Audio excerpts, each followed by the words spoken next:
Dartmoor Prison, isolated from the outside world by walls of granite.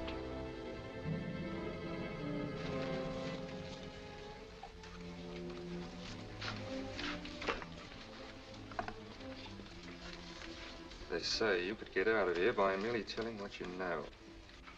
You may or may not be another Scotland Yard bloke. But I'll give you the same answer I gave the others. I still have 2 years, 8 months, and 6 days left in which to make musical boxes. That'll be sold at auction for the benefit of this delightful sanctuary. And I intend to sell them.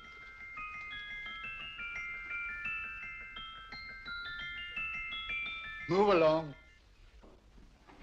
And now we come to the next object on our list, or I should say objects, because there are 3 of them. Now, ladies and gentlemen, these can be bought together or separately. Now, these beautiful little musical boxes only arrived this morning, and I didn't intend to put them on the auction block until later, but I'm going to sell them now. So, good friends, as our old pal Mark Antony used to say, lend me your ears. And what do you hear? Right. The beautiful tinkle tinkle of a musical box. What a lovely trinket. What a beautiful gift. Created and made by loving hands. A thing of beauty and utility. I was going to start with £5. It's a bargain, £5. Do I see any hands? If there's a connoisseur in the house, will go £3 for it. £2. £1. 10 shillings. Thank you, sir. Ladies and gentlemen, 10 shillings is offered for a musical box you couldn't buy anywhere in London for less than £5. It was stealing to let it go for 10 shillings, like taking milk from a baby. All right, we're starting with 10 shillings. 10 shillings, 10 shillings is offered, 10 shillings is offered, 10 shillings is offered. Will anybody give me £1? Will anybody give me £1? Oh, won't someone going to give me £1? £1 is offered, £1 is offered, ladies and gentlemen, £1 is offered is against you, sir. Will you go to £2? Will you go to £2, sir? £2. £2 is offered. £2 is offered. Going once. Twice. Third and the last call. Sold to the gentleman for £2. Sorry, my dear. Now, ladies and gentlemen, comes the opportunity to purchase an exact duplicate of the beautiful little musical box just bought by this gentleman for the ridiculous low price of £2. Oh, it's exactly the same. Exactly the same. Made with the same hands. You hear that? Isn't that lovely? That tinkle, tinkle, tinkle, tinkle. Sounds like Bow Bells to me, you know, with little angels pulling on the ropes, eh? Who'll give me £2 for it? Who's starting with £2? Will anybody start with £2? Oh, come, ladies and gentlemen. You know, from your enthusiasm, we might all be in Scotland instead of London. Please buy it for me, Daddy. £2, certainly not. We all might be in Scotland. Besides, I don't like his manner. £1, 10 shillings. £1. £1 is ours. £1 is offered. £1 is offered. Going £1. Any advance? Going once. Going twice. The third and the last call. Sold to the lady for £1. Smart bidding, my dear. Thank you. We come to the third and last of these beautiful little musical boxes. Exactly the same. Tinkle, tinkle. Isn't that lovely? Ladies and gentlemen, I don't bring you here to gull you and swindle you. This is the exact replica of those 2 I just sold before.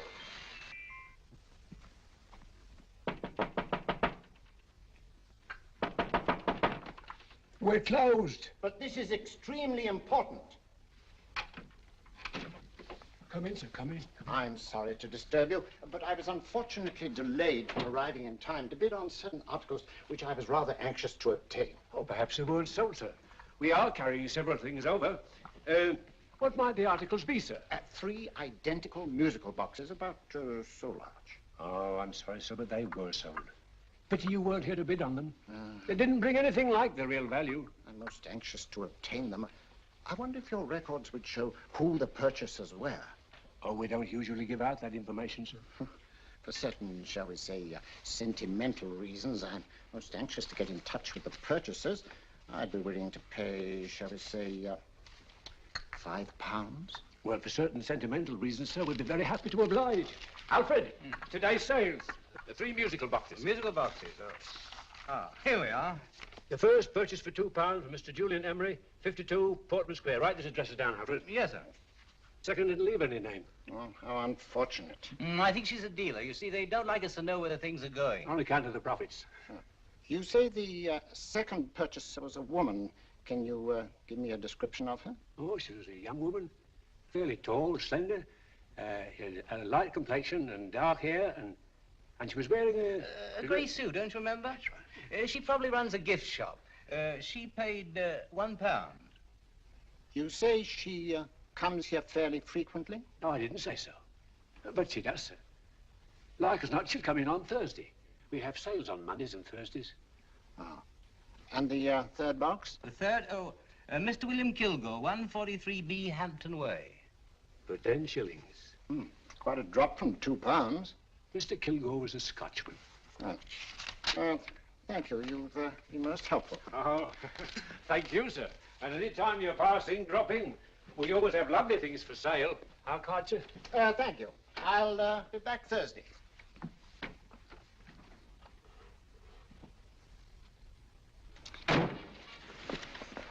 The message reached us too late. Musical boxes are being sold. Well, let's get out of here.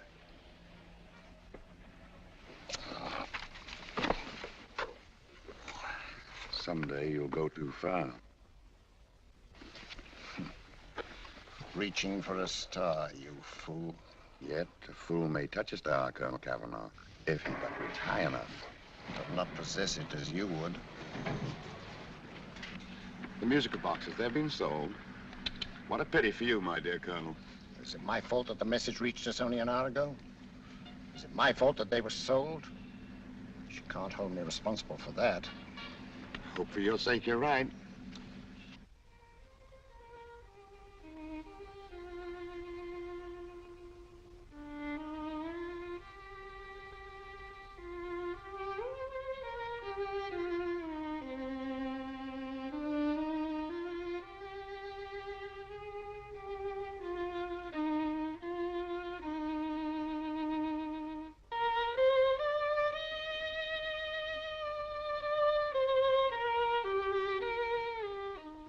Upon you tonight at 7:45, a gentleman who desires to consult you upon a matter of the very deepest moment. Remember that letter, Holmes? It was written over 2 years ago. An interesting case, devilishly interesting. Irene Adler. What a striking-looking woman from the brief glance I had of her. Seems only yesterday. What charm. What poise, and what a mind. Sharp enough and brilliant enough to outwit the great Sherlock Holmes himself. I take it the new issue of the Strand magazine is out, containing another of your slightly lurid tales. Indeed. What do you call this one? I call it A Scandal in Bohemia. Not a bad title, eh?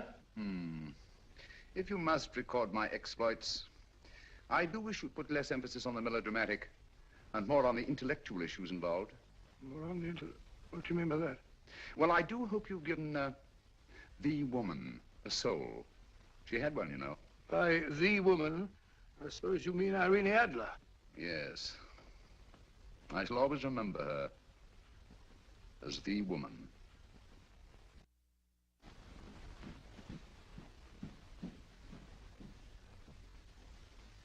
Come in. I think. That's him, old boy. How are you? How are you, old boy? I haven't seen you for years. I want you to meet my old friend Sherlock Holmes. Holmes, this is Stinky. In other words, Julian Emery. How do you do, Mr. Emery? Watson has often spoken of you. Oh, has he? Yes, we were at school together. Yes, more years ago than I care to remember, but you didn't come in here just to remind me of that. No, I just happened to be in the neighborhood and saw your lights burning, so I took the liberty of looking you up. Still writing your mystery stuff? Yes, there's a new one out this week. Good, I never miss them. Oh, good, thanks. I say that bandage makes you look very interesting. Still poking your nose into other people's business as usual? Who hit you? I haven't the foggiest notion. Somebody knocked me on the head in my own living room, and then proceeded to commit the most idiotic burglary you ever heard of. Fellow must have been balmy as a coot. Balmy? Why? Come sit down, old boy. Hey. Would you like a cup of tea? Huh? Oh, all right. I'll go and tell Mrs. Hudson about it. Why do you say the robbery was idiotic, Mr. Emery?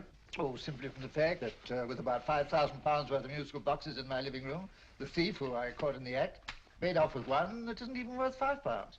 I gather you're a collector of musical boxes. Yes, I am indeed. Some of them are very beautiful, but not the one that was stolen. The thief evidently grabbed the first thing that came to his hand when he heard me coming into the room. Still, it's rather odd, isn't it, that having disposed of you, he didn't pick up something more valuable. Was there anything unusual about the stolen box? No, nothing at all. No, I picked it up in the south of France, several years ago. You say you have many valuable music boxes. And yet the thief made off with one that isn't worth £5. Sounds like rather an intriguing little problem. Yes, well, I take it that he was just an ordinary petty thief and didn't know the value. That is a possible explanation, and yet I venture to say that the average petty thief has a more extensive knowledge of the value of object d'art than the average collector. Well, anyway, that's Scotland Yard's theory. They didn't get very excited about it. That's consistent anyway. I wonder if I might see your collection, Mr. Emery. Oh, of course you could, yes. Nothing a collector likes more than showing off his trophies. When would it suit you? No time like the present. Good. My place is just round in Portman Square. Shall we? Yes, right. Hello? Where are you going? Stinky hasn't had his tea yet. Oh, I'm sorry. We're going round to my place, where I'm going to give you something better than tea. Now, this one was made for Louis XV, and is one of the very few still in existence from that period, and a particularly fine specimen at that. Charming, isn't it? Quite. It all sounded to me like a lot of mice running about on a tin roof. I'm afraid you have no ear for music, Watson. Give me a good old band playing a rousing march. You'll have all your silly little tweets.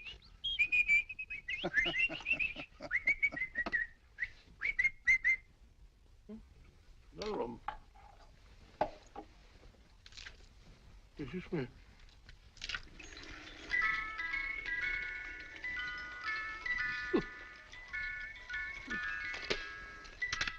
Stupid thing. Singing rabbit. What would you say offhand is the value of a box like that, Mr. Emery? Well, it's hard to say offhand, but I think we'll bring about £500 or £600 today. It's the gem of my collection. A thief who steals an oddity like a musical box passes up one worth £500 for one of almost no value at all. Odd. Very odd. What was the stolen box like, Mr. Emery? Oh, just a plain wooden box about so big.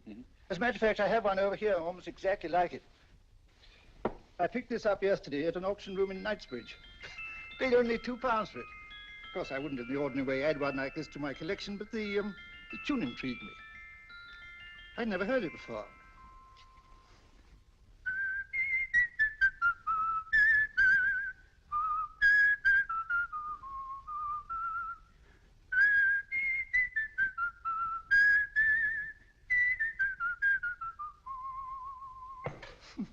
You have a remarkable ear for music, Holmes. Rather an unusual melody. Sit down, Dad. Thanks.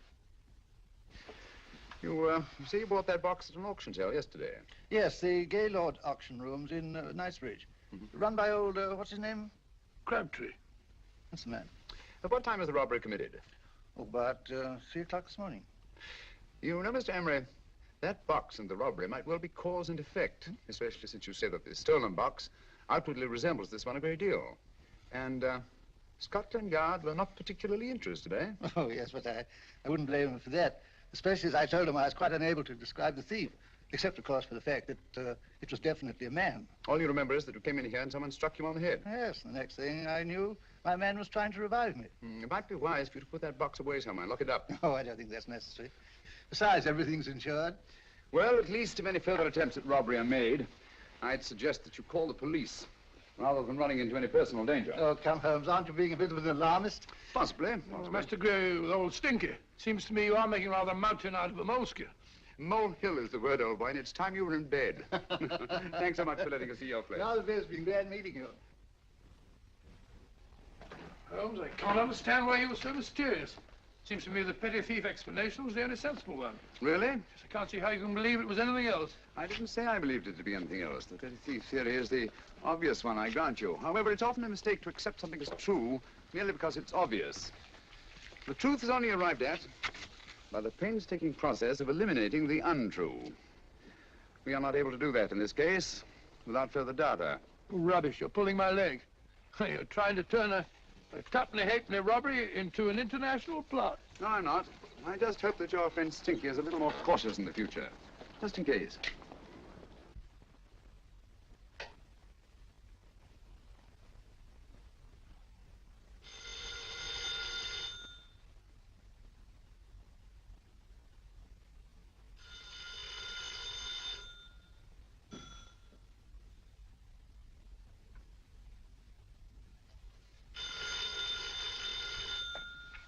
Yeah?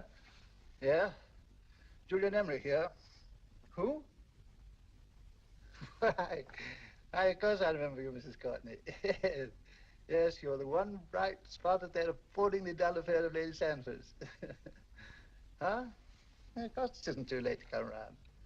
Yes, I shall be delighted to give you a drink. I tell you what, come straight up and I'll leave the door unlatched. Right, well, 15 minutes? Good. I shall be counting each moment. No, I mean that, really. Right, goodbye.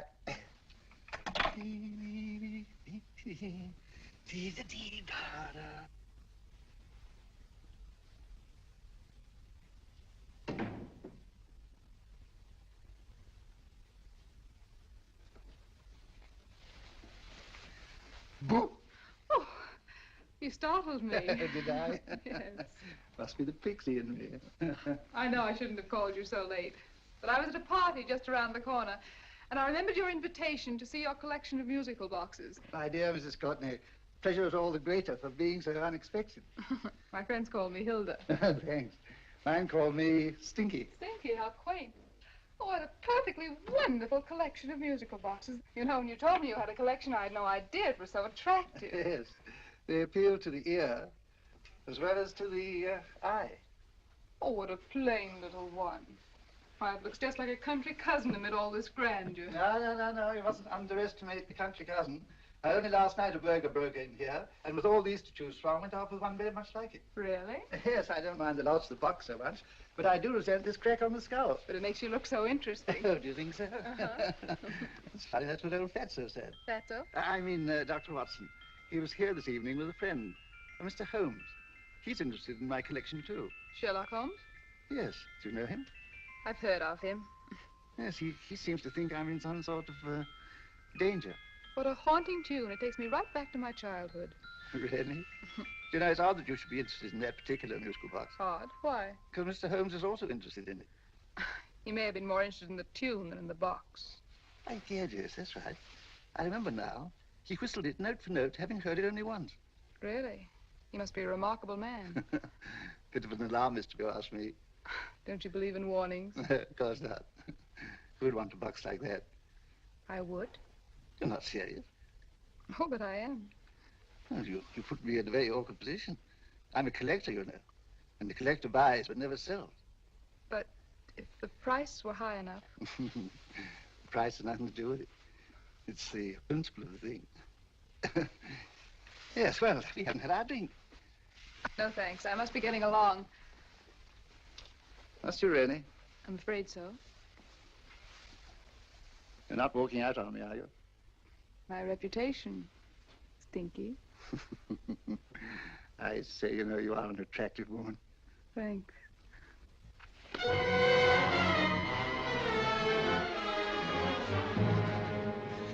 You fool. I told you to wait outside. What did you have to kill him for? All I had to do was walk out with this. He held you in his arms. Don't touch him. Don't touch anything. Now get out. I'm sorry. You're sorry. What about me? This is murder. What about Scotland Yard? What about Sherlock Holmes? Now get out!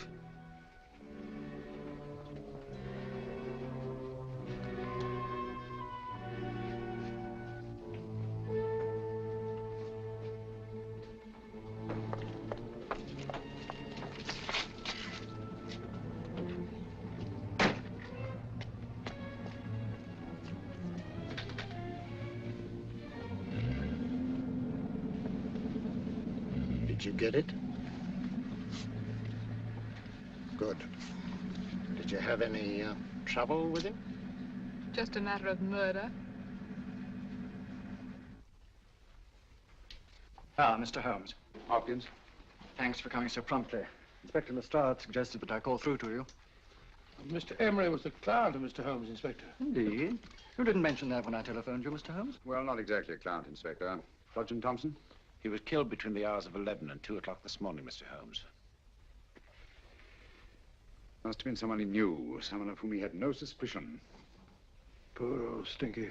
It's all my fault. I should have prevented this. Well, there's no time to start talking about that now, Doctor. Apparently it's gone. That's the second attempt on the musical box that Emery bought at the auction sale. And this time it was successful. But that box is only worth £2. It was worth a man's life, Watson. I think we'd better pay a visit to Gaylord's auction room and that fellow Crabtree. Inspector, may I suggest that you make a complete search of this flat for a small, plain, musical box about that size? Thank you. Come on, Watson. You say the first box went to Mr. Julian Emery. The second to Mr. Kilgore, 143B Hampton Way. And the third to the unidentified young lady who presumably has a shop and lives near Golders Green. That's right, Mr. Holmes. Isn't it rather strange, Mr. Crabtree, that you should have had 3 identical musical boxes all playing the same tune? Where'd they come from? Dartmoor Prison. Dartmoor? Yeah, we get a regular shipment from there every month. The inmates manufactured them. Well, they make all kinds of things, you know, pipe racks, waste paper baskets, musical boxes. Did you happen to notice if anyone showed any particular interest during the auction in the purchasers of these 3 boxes? Oh, come now, Mr. Crabtree. This is very literally a matter of life and death.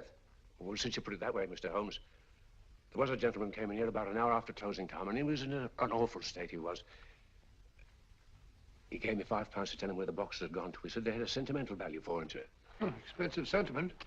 Can you describe him? Well, he was tall, distinguished looking, and he had grey hair and a moustache. Oh, he was quite a gentleman, sir. Now, what was his reaction when you were unable to supply him with the address of the young lady who owned the shop? I told him the young lady usually come back on Thursday. He said he'd come back on Thursday. Now, that's tomorrow. Thank you, Mr. Crabtree. You've been very helpful. Thank you. Come on, Watson. Where are we going now, Holmes? To the home of Mr. Kilgore, the man who bought the 3rd box.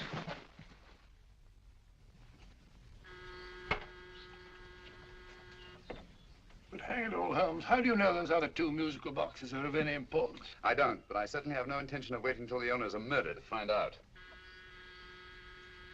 No one at home. I hope that's the explanation. I'll have a look through this window.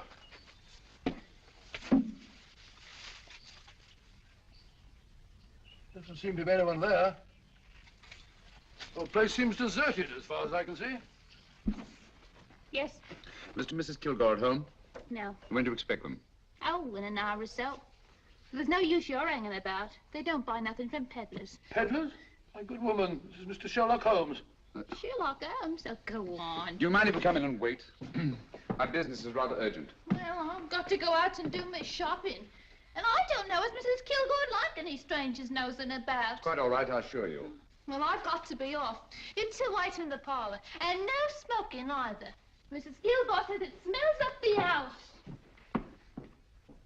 Funny old girl, Holmes.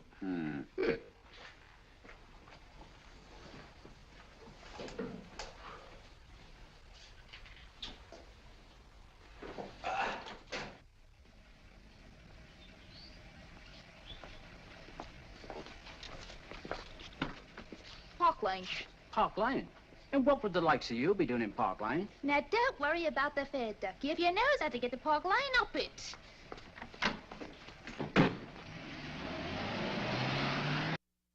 You know, Holmes, I've been thinking. There must have been something hidden in that box of old stinkers. Stolen jewelry, possibly. What's up, Holmes? Listen. What's just the steam in the water pipes?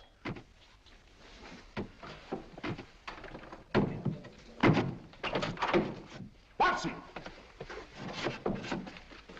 Great Scott! Come on, Holmes. Get on the chair here. It's all right, my dear.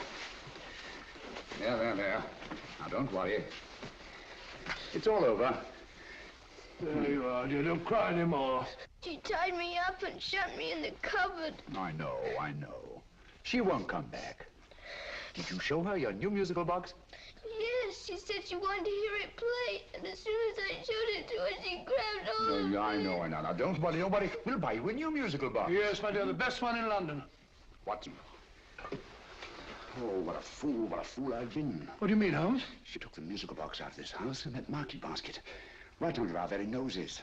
Why could the Kilgore charwoman want to take the music box? She isn't the Kilgore charwoman. She's a consummate actress. An extremely clever, unscrupulous woman who will stop at nothing. Take care of the child, will you, Wolf, till our parents get back. Explain everything to them. Of course I will. But, Holmes, where are you going? Somewhere, somehow, I must get to the young lady who bought that 3rd musical box before our opponents find her. I only hope that I won't be too late. Oh, no. No, darling, you mustn't cry anymore. Now, cheer up. Would you like to hear old Uncle make a noise like a duck?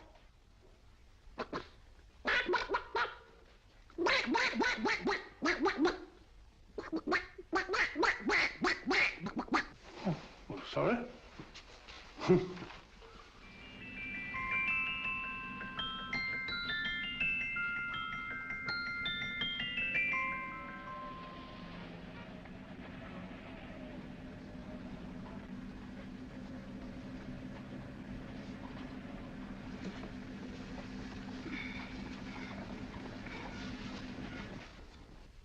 And now, ladies and gentlemen, how much am I offered for this beautiful lace Dresden china figurine? A lady of the French court. Now, this is the genuine article. What a beautiful ornament for your mantelpiece. Or you could use it as a centerpiece on the dining room table. Now, will somebody start me for £10? Will somebody start me for £10? £8? £7? All right, £5 is offered, £5 is offered, £5 is offered, £5, 10, £5, 15, £5, 15. £6 is offered, £6, going once, going twice. The third and the last call will be all done. Sold to the lady from Twickenham for £6. Next, we have a real museum piece, ladies and gentlemen. A fine 19th century doll. The costume an exact replica of the holiday clothes worn by the Hungarian peasant women. Now, ladies and gentlemen, an article like this will cost you from £15 to £20 in a West End shop. I'm not going to ask you anything like that. Who'll give me £2 for it? £2. Anybody offer me £2? £2 for the Hungarian? £2? £1. What? Anybody give me £1? Anybody offer me £1 for the doll? £1 is offered, ladies and gentlemen. £1 is offered. Now, I'm not going to waste your valuable time or mine in trying to get one half of what this beautiful doll is worth. If the young lady can steal it for £1, that's her good fortune. So it's going once, it's going twice, the third and last call. Any more? Sold to the young lady for £1. And now, ladies and gentlemen, may I draw your attention to something which may be a great surprise to you, worthy of any collection. The only other one like it is in the British Museum. It's a Ming vase of the 7th dynasty. This vase lay in a large collection somewhere outside Rome for over 2 centuries, I understand. It was discovered there by the noted antiquarian, Sir Andrew Coppleston. Now, some of you may remember Sir Andrew Coppleston. Besides being a noted traveller and antiquarian, he's also a gentleman rider. A girl with a parcel in her hands, that's her. Are you sure that's the girl? Well, she fits perfectly the auctioneer's description. Follow her, Hamid.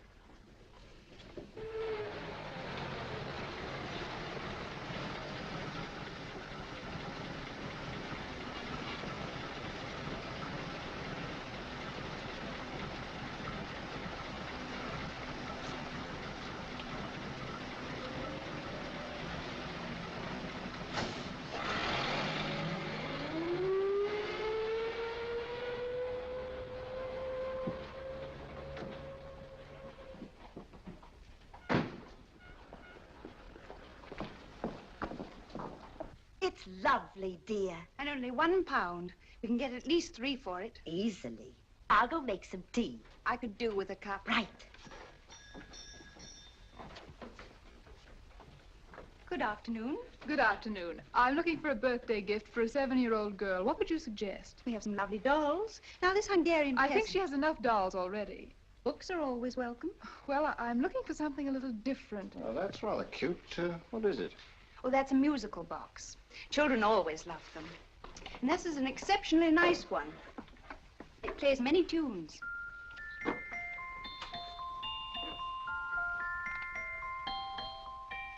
Have you any others? Yes. If you'll just step this way. I have only 2 left.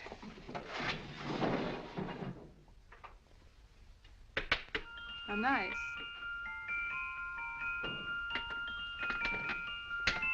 Are you sure this is all you have? I'm sorry. They're rather hard to find, you know. That's our entire allotment. I did have one other, but I sold it earlier this afternoon. But it was only a plain wooden one. It wouldn't have been a very nice gift for a child. Really? Do you happen to know who the purchaser was? Why, yes. He left his card, just in case anyone should inquire for him.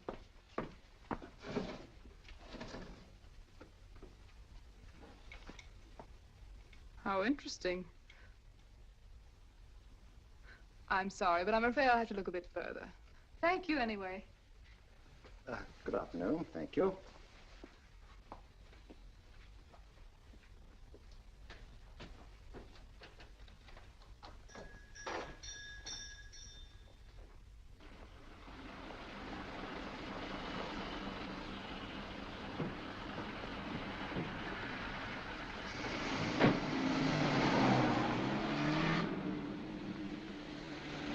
Heavy! All of that cab. Here, now, what? Scotland Yard. Hop in.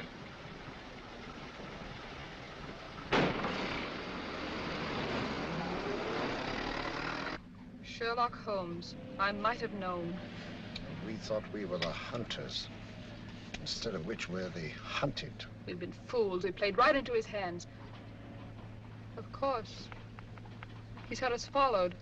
Don't look. The man in front of the toy shop. Hamid, turn sharp right at the next corner and again at the next.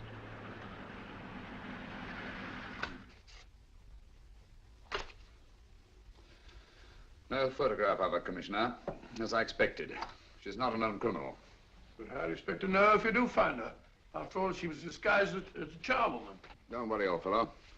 If I ever see her again, I'll recognize her. Well, it won't be long till we know who they are and from where they operate. Who's covering them?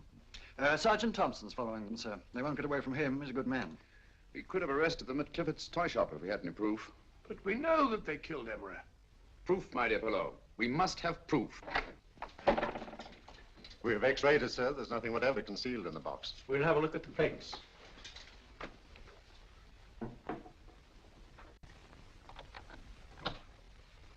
There must be some clue. And it's probably so obvious that we've all overlooked it. Seems to me we're up against a bunch of lunatics. Not lunatics, my dear fellow. Extremely astute, cold-blooded murderers. What can these little musical boxes have in them that's so important? Don't forget, they were made in Dartmoor prison. You can smuggle stuff into prison, but not out. You want us to break the box apart, sir, to see if there's anything the x-ray hasn't caught? No, not yet. Do you mind if I take it? Certainly. Thanks.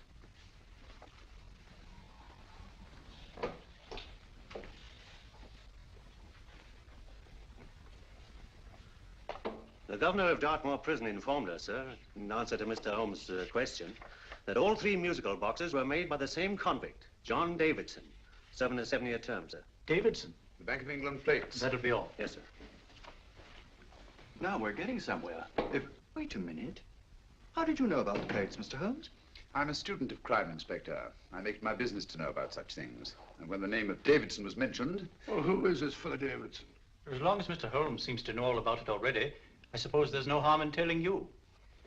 2 years ago in London, there occurred a robbery of such tremendous importance, although the stolen articles themselves have no intrinsic value whatsoever, that the Home Secretary was instrumental in seeing that not a word of it appeared in any newspaper. But you never told me anything about this, Holmes.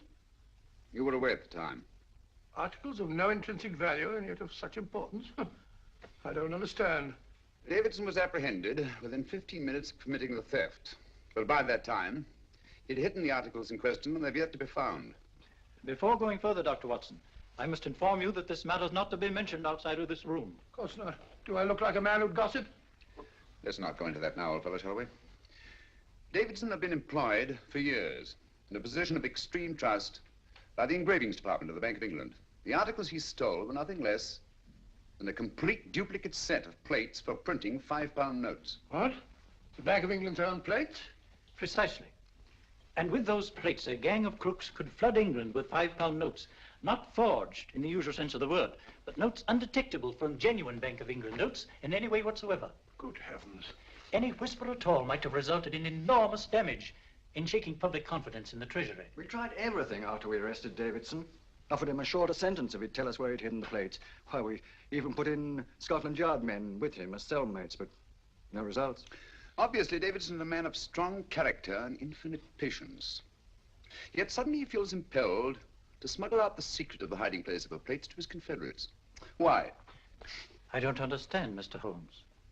Well, for example, has the Bank of England made any plans to radically change the design of the £5 note so that in, say, 7 years from now, notes made from the stolen plates will be worthless? Confidentially, Mr. Holmes, such a move was discussed. But replacing all the £5 notes in circulation would be such a Herculean task that nothing's been done about it as yet. I see. Of course, there is another possible explanation. Davidson didn't have much time to find a hiding place before he was captured. He may be afraid that the plates will be accidentally discovered before he's released. Hence his anxiety to communicate their whereabouts to his confederates as soon as possible. I believe you've hit it, Mr. Holmes. I'm sure that the message is contained in this musical box. Or rather, in all three musical boxes, since possession of all three seems to be essential. Our opponents have 2/3 of the puzzle, we have 1/3. Well, what are you going to do, Holmes? Try to deduce the message from the 1/3 that we have.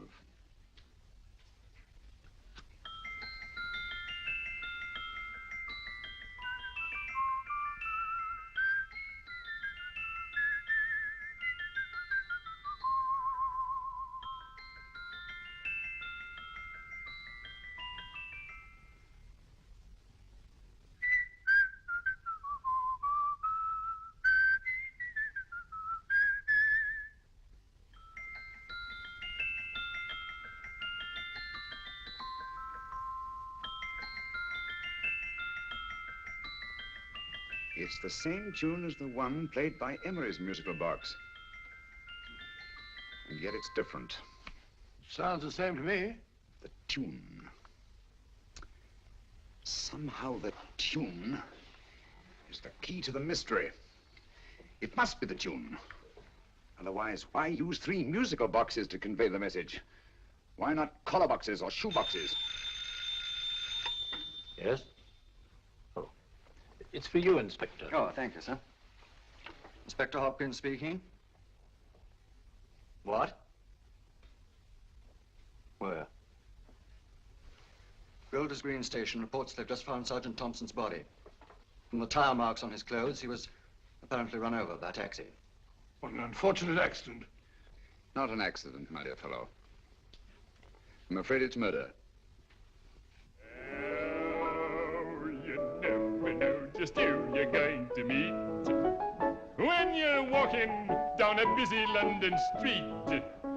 Mrs. Hawkins, Mrs. Brown, any subject of the crowd. Oh, you never know just who you're going to meet. So you better hold your topper in your hand, just in case you meet a lady on the Strand. Girls will think you're kind of sweet, and your day will be complete. Oh, you never know just who you're going to meet. Now, a gentleman is judged by his appearance. Yes, a gentleman is judged by how he talks. Now, he's much better off when he's acting like a toff, especially if he's taking him a walk. What on earth is this outlandish place? A rendezvous for actors. Actors? Buskers, old boy. You've seen them 1,000 times. Actors who entertain the queues, waiting outside theaters. You never know just who you're going to meet when you're walking down a busy London street. So you better wear your vest, hold it nice to look your best, 'cause you never know just who you're going to meet. So you better keep your manners right in view, just in case a lady gives a how d'ye do.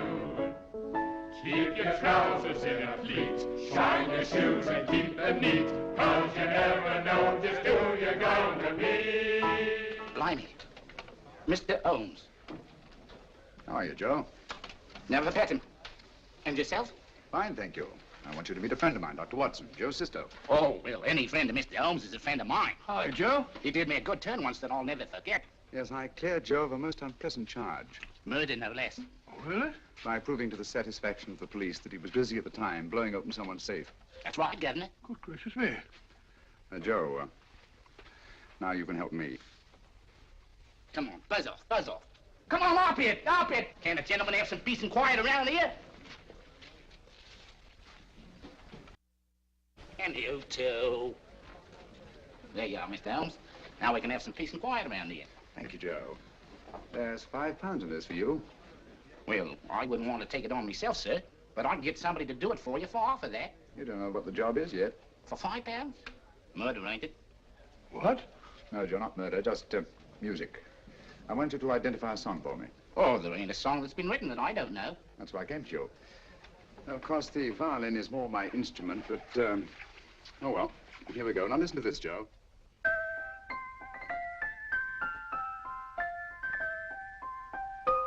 Wait a minute. You're playing that wrong. That should be E natural, not E flat.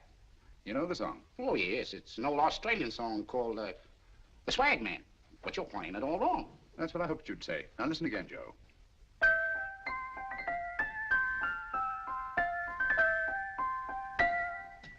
That's the same tune, all right, but you're making different mistakes than you did the first time. No, not mistakes, Joe. Call them variations. Here, play the song for me, will you, the way it's written.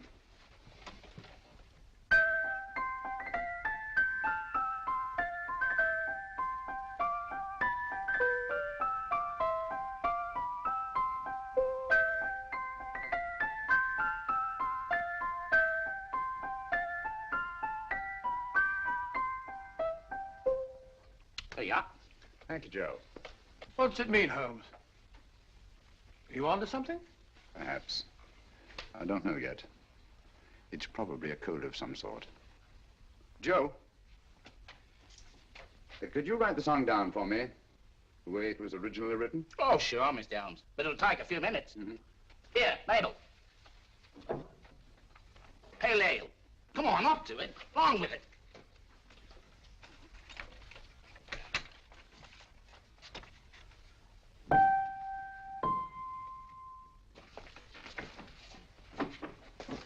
Well, obviously it isn't the lyrics. No combination of those words made any sense at all. The variations in the way Emery's musical box played the tune are different from the variations in the one we have. You sure? Quite.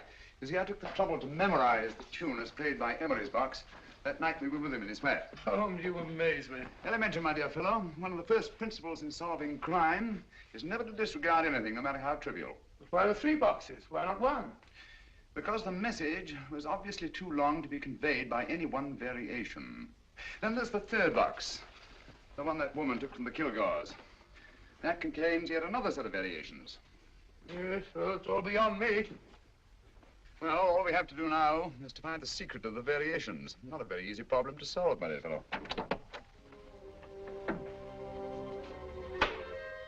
Hello. What's up? We've had company. I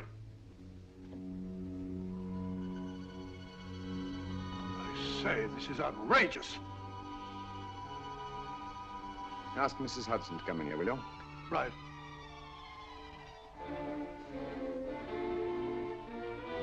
Mrs. Hudson? Yes? Oh, there you are. Will you come up here at once, please? Oh, coming, sir.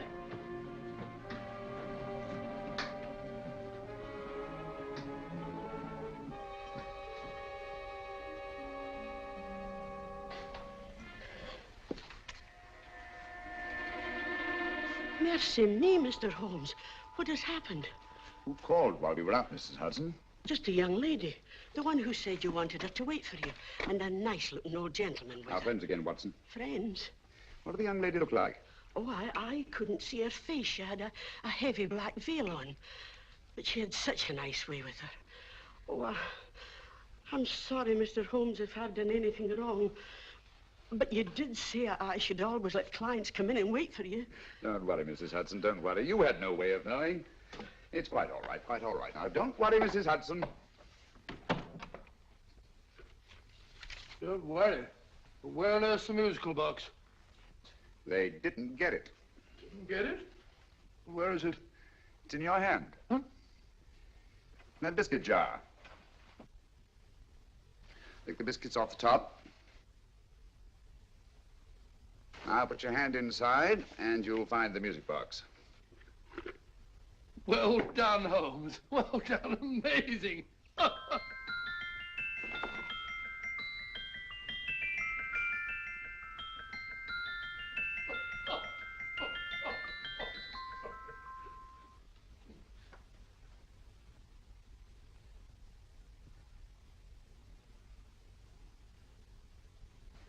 Whew, nice fresh smell. Like a pub after closing time.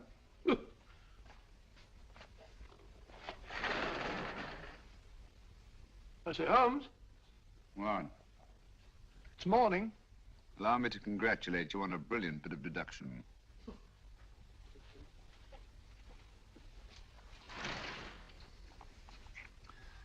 It's not a transposition, not a polygraph transposition, not a trigraph, nor any known form of decoding.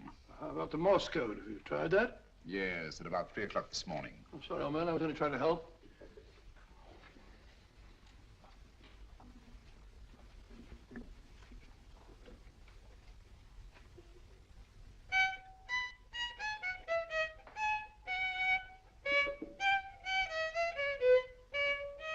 Oh, do me a favor.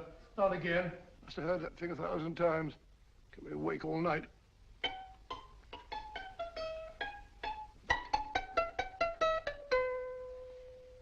Not a very distinguished composition, I grant you. You know perfectly well I don't know one tune from the other. When I was a kid, my people tried to have me taught the piano.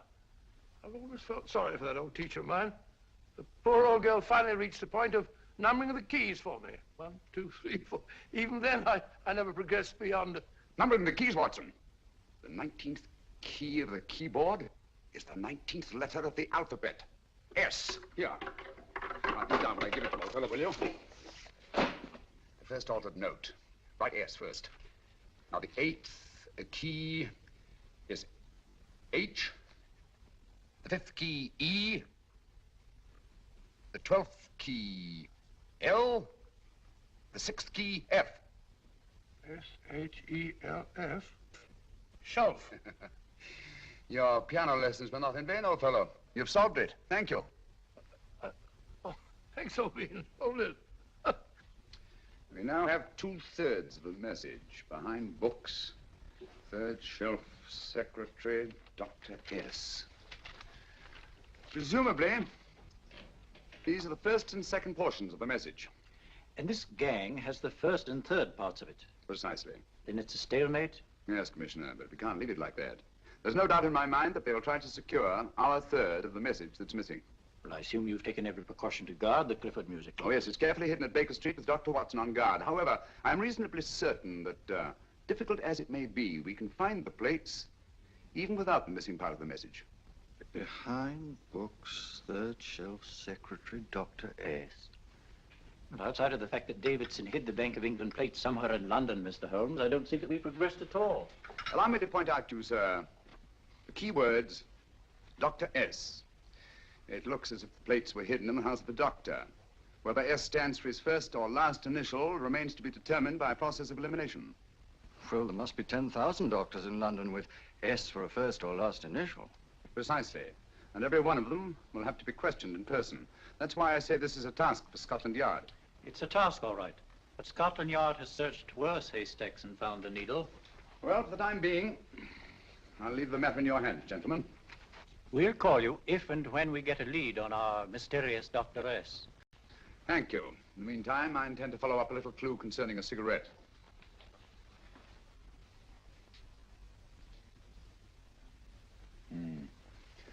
You're certain of the identification of the tobacco? Absolutely. I have made up this special blend for only 3 customers. It is almost pure Egyptian, with admixture of latakia for added body, and a pinch of perique. Merely a whisper, as one might say, for elusive fragrance. Yes, yes. And the 3 customers? Major Wilson in Bombay, India. Mrs. Catherine Leamington Smith in Ireland. Yes, and the 3rd? Mrs. Hilda Courtney of Park Mansions, Bryanston Square. Thank you. Thank you very much. You've been most helpful. It is a pleasure to have been of service, Mr. Holmes.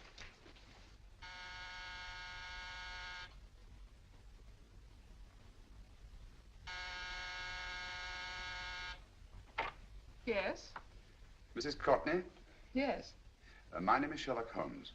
Do come in. Thank you. I've heard of you, of course, Mr. Holmes.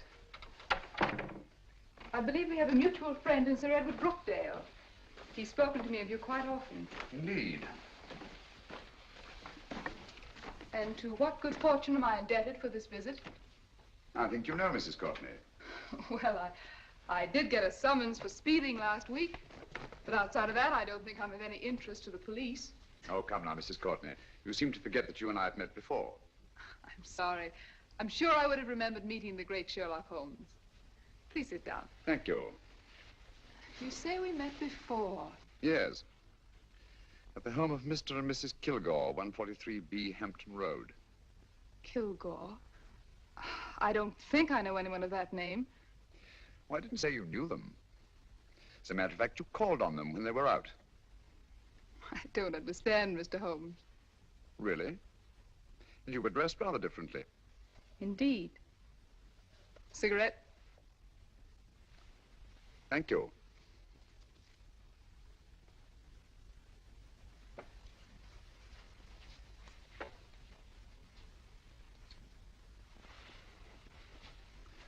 Thank you.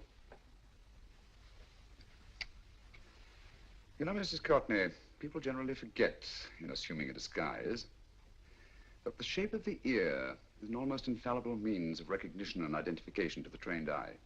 Evidently, you've mistaken me for someone else. Oh, no, not at all. Though naturally, I expected your denial.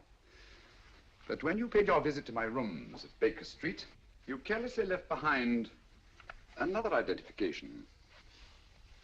They're identical, aren't they? Yes, I must admit they are. You see, Mr. Holmes, to catch one as clever as you, I had to use a very special lure. I knew you'd be unable to resist the bait of my cigarette, having read with great interest your monograph on the ashes of 140 different varieties of tobacco. I should advise you not to move, Mr. Holmes. I must congratulate you on your ingenuity, Mrs. Courtney. It was indeed a brilliantly designed trap. Thank you, Mr. Holmes. Praise from a master is indeed gratifying. I shall always cherish the memory of your flattering words. Memory? Precisely. I'm afraid these gentlemen have a most regrettable task to perform. Unless, of course, you care to turn over the missing musical box with your pledge to take no action against us in the future. I'm afraid that will be impossible. I thought that would be your answer. Hamid! Careful! Careful. There's no need to be unnecessarily rough with our distinguished guest. You realize, Mr. Holmes, that your demise will not take place here at the corpus delicti, you know? Well, naturally. Shall we go? It's so fearfully awkward having a dead body lying about. Don't you agree, Mr. Holmes? Another dead body shouldn't weigh too heavily on your conscience, Mrs. Courtney.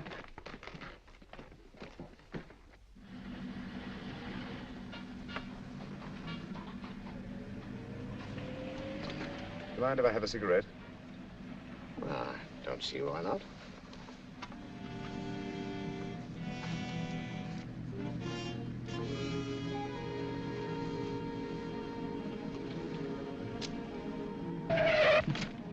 Be careful, Hamid. It's the brakes, they bind. Thank you, Colonel Kavanagh. It's very considerate of you.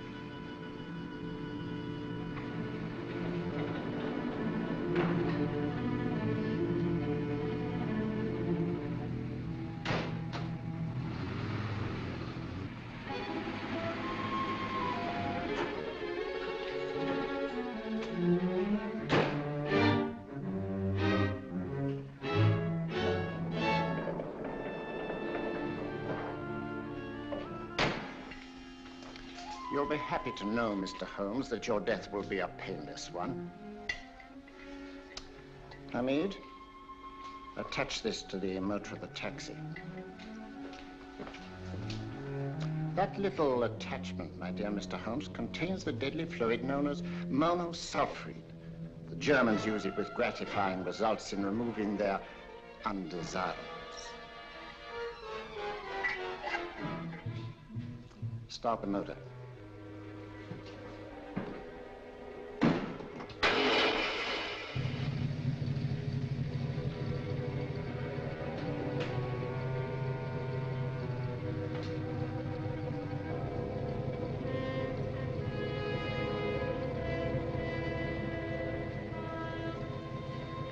Tape his mouth.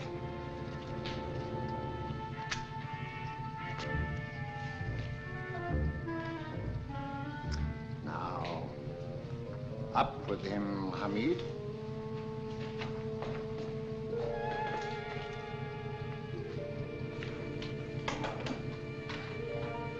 You find yourself like Muhammad's coffin, Mr. Holmes, suspended between heaven and earth. Plenty of fuel in the tank? Good. It would be too bad to have anything go wrong through so simple an oversight.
Good afternoon. Mr. Sherlock Holmes? No, I'm Dr. Watson. Oh, of course, Dr. Watson. How stupid of me. Oh, so, this is stupid of me. Won't you come in? Well, I really came to see Mr. Holmes. Oh, I'm afraid he's out. I don't know when he'll be back. Perhaps there's something I can do. Won't you sit down? Thank you. You know, Sherlock Holmes and I have been engaged on a great many cases. Oh, really? Yes, indeed. As a matter of fact, this very moment, we're involved in one of the most baffling... Oh, well, won't you tell me your trouble, and I may be able to help you. It's very kind of you, Dr. Watson.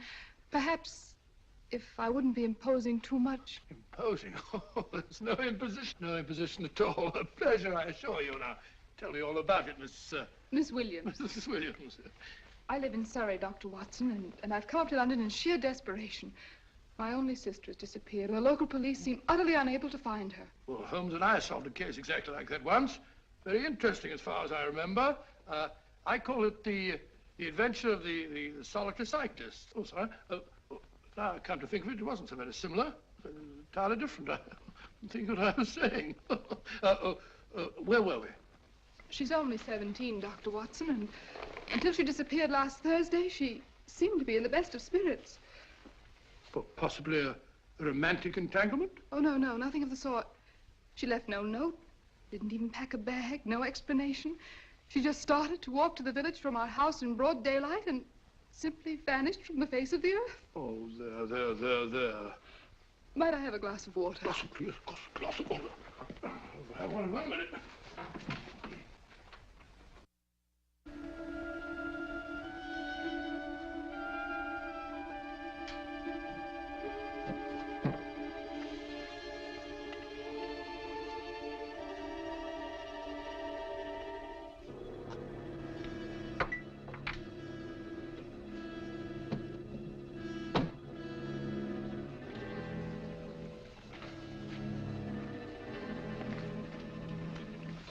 There you are, my dear. Thank you, Dr. Watson. No, you're not to cry anymore. You must pull yourself together. Oh, I feel much better already knowing that you're going to help me. Oh, Dr. Watson, look! Good heavens! Oh. Get through the fire brigade, quickly! Haven't you a fire extinguisher? By Jove, we have in the kitchen.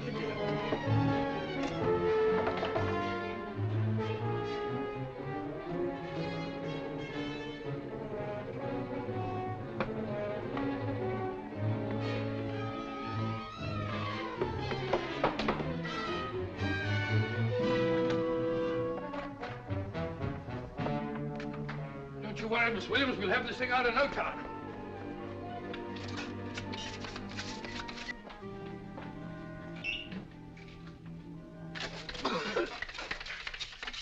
Ah, that's got it.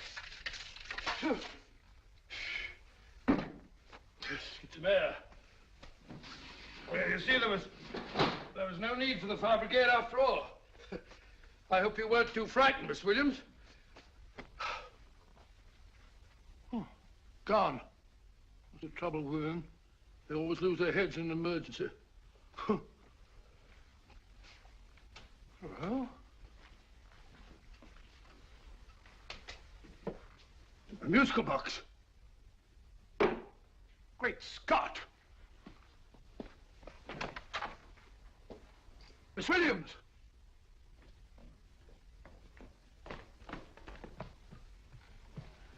Well? Good. And Holmes? By now, Mr. Holmes has no doubt exchanged his violin for a harp. Always assuming that heaven is his destination. And now that we have the missing musical box.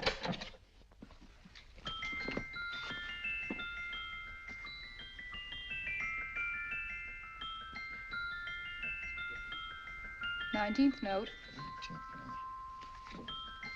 19th letter. Yes. He hasn't been there, you say? Holmes, where on earth have you been? I've been trying to get you at the club, at Scotland Yard, all over London. You were looking for me in the wrong places. Holmes, terrible things happened. I've been duped. That woman, she made a complete fool of me. Well, what do you mean? Well, she came here, let off a smoke bomb. I thought the whole place was on fire, and my first thought was to save the musical box. No need to say any more. She has the box. Yes. Don't blame yourself too much, old fellow. She's an extremely clever antagonist. Smoke bomb, you said? Well, you can console yourself with the thought that your charming friend is at least a reader of yours. What do you mean? If I remember correctly, you wrote about my little experiment with smoke and the cry of fire in a story you entitled A Scandal in Bohemia, which has just appeared in the Strand magazine. All right, old boy. Don't rub it in. Well, it may turn you up to know that you made a fool of me, too. That cigarette stub was planted here for one express purpose. We're going to bandaging around this place. Bandaging? What's the matter, Holmes? You hurt? Explanations will have to wait until later. At the moment, we're faced with a problem that I fear is insurmountable. Come over here, old boy, will you? Right. Our opponents are in possession of all three parts of the code. And here are we, while the Bank of England plates pass into their possession. Cheer up, old fellow, cheer up. As Dr. Samuel Johnson once said, there's no problem the mind of man can set that the mind of man cannot solve. What's that, old fellow? I was just quoting Dr. Samuel Johnson. He said there is Thank you, Watson. Thank you. Leaving the front reception room, we come into the main hall, where Dr. Johnson was in the habit of passing through to have his meager meals in the dining room opposite, in company with his friend and biographer, James Boswell. We will now pass up the stairway, which remains in its natural wood finish, just as it was when the good doctor was here. The framed etching on the wall is believed to have been presented to Dr. Johnson by the distinguished painter, Sir Joshua Reynolds. I've been told here that picture was given in by Mrs. Thrale, and it's definitely not a Reynolds. Is that important, my dear? Oh, I'm sorry. This way, ladies and gentlemen, please, this way. Move along, children, move along. The secretary's not on this floor. Patience, Hamid. I have a feeling My that... dear Colonel, with Sherlock Holmes out of the way, what could go wrong?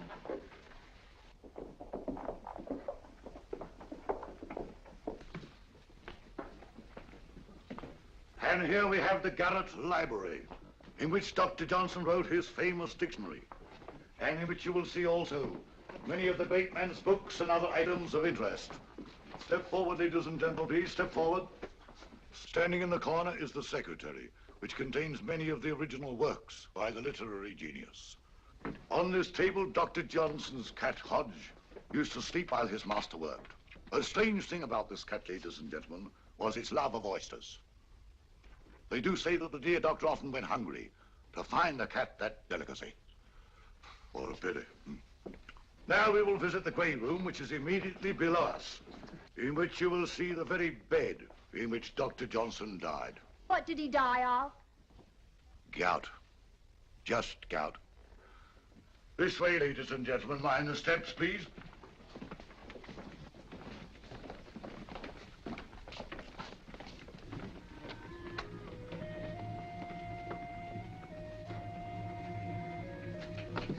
Your keys.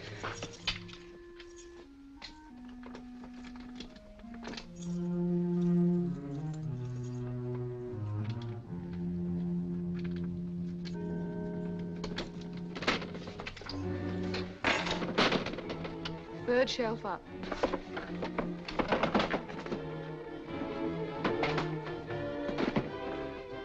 The knife.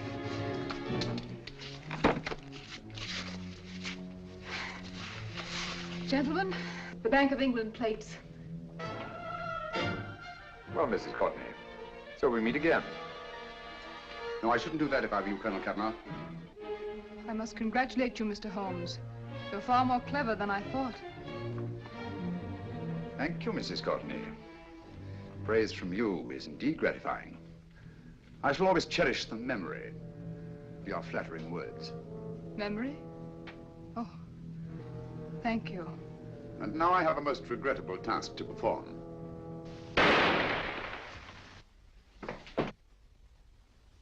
Holmes! Coming, Holmes!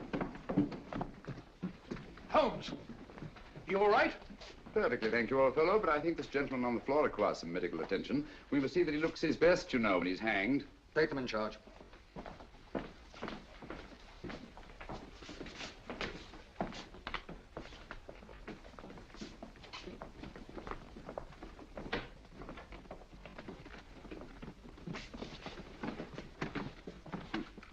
A brilliant antagonist. It's a pity her talents were so misdirected. Will you see that these plates are returned to the Bank of England, Inspector? I still don't understand how you solved it, Mr. Holmes. It's entirely due to Dr. Watson. He gave me the clue when he mentioned Dr. Samuel Johnson. Well, congratulations, Doctor. Oh, thank you, Inspector. I don't think I'd have done it entirely without Mr. Holmes's help, you know.